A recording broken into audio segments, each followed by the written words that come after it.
Hey colorful weirdos, my name is Nina and welcome back to my channel. And if you're new here, hi, my name is Nina.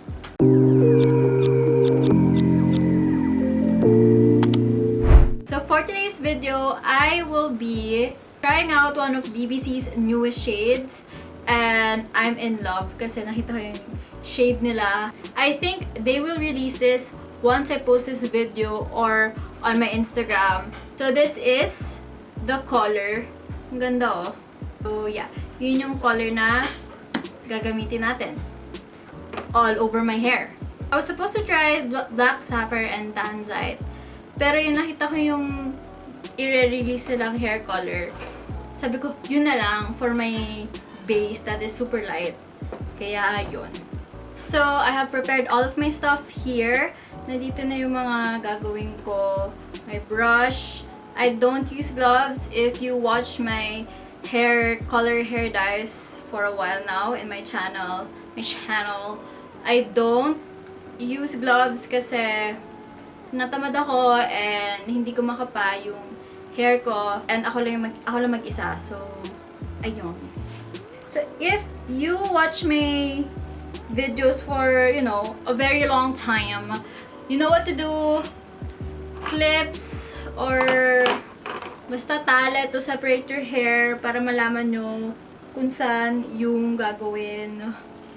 So, I'm brushing my hair para walang tangled and walang patchy na mangyayari sa hair ko. And I'm so excited with this hair color kasi, I don't know, ito rin yung goals ko nung nagsistart ako mag-color. Yun. Ito yung ginagawa ko is separate. I go here first, then I go up. I work my way up. Yan. Ang gagawin ko, since mag-isa lang ako, and wala naman tayong gagawin na crazy colors right now. It's just one hair color. And I wanna try it as well. Like one color lang. So, again, if you want to wear gloves, you may. And if you don't want, then let's be messy. Actually, yung bleach ko na to, it's my 4th session using. I bleach my hair again just to retouch the roots. And then, I used the purple shampoo from BBC as well. So, nakalagay naman yung instructions doon. It's 2 to 3 minutes. If you guys are wondering. Tapos, if you want keratin conditioner, meron din doon. BBC is also selling keratin conditioner. So, you can actually like order that as well from them. And the bleach and also the purple shampoo. So, yon. So, oh my gosh! Ito na. I might do a time lapse. And yeah. Ganda. Sorry, I'm looking at my mirror. Kaya if I'm not looking at the camera, I'm looking at my mirror kasi mas okay siya. Makikita ko lahat. Unlike here kasi sa camera, I can't see it. It's just a circle. Yon. Ito yung applied hair. In level, I think my ends is level 10 to 11. And then my roots are like level 7, 8, 9, 10. Ganon. Diba? Ang saya ko. So, ganon lang guys. And I'm just, you know, starting, mag-a-apply lang ako sa baba, then I work my way up. It's just like that parate sa hair videos ko. Pero I wonder how it will fade. Kaya ako ganitong hair color. I make sure na madami ko nilalagay sa roots ko. This is my first tub, wala na. This is my second tub. So if you have medium or long hair length, might as well have an extra tub. If long yung hair mo, get 3 or 4 tubs. Ako naman, 2 tubs lang kasi usually 1 tub is enough. Right now, baka kasi humaba na hair ko, I need an extra one. And I need an extra one.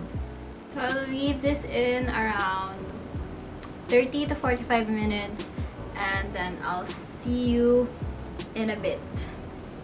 Anywhere you say, anywhere you say, anywhere.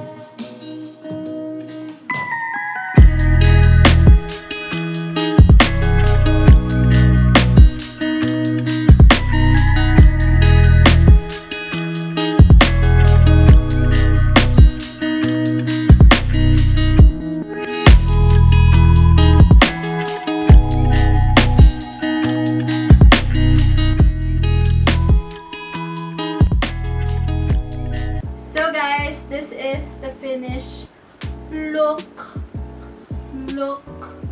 Mukha akong baliw. It's so nice.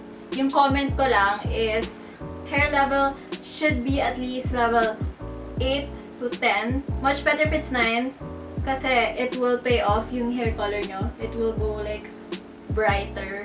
If you see here, this is level 7 I think. Hindi siya masyadong nag-show up. Unlike sa level 10 to 9, nag-show up yung rose gold. A yarn. I wonder how this will fade out kasi sana maging like pastel pink, ganon. BBC ako yung mag-uubos ng hair dyes nyo nitong shade na to. Ang ganda. I like it! Makes me more tan. Char! Ang arte!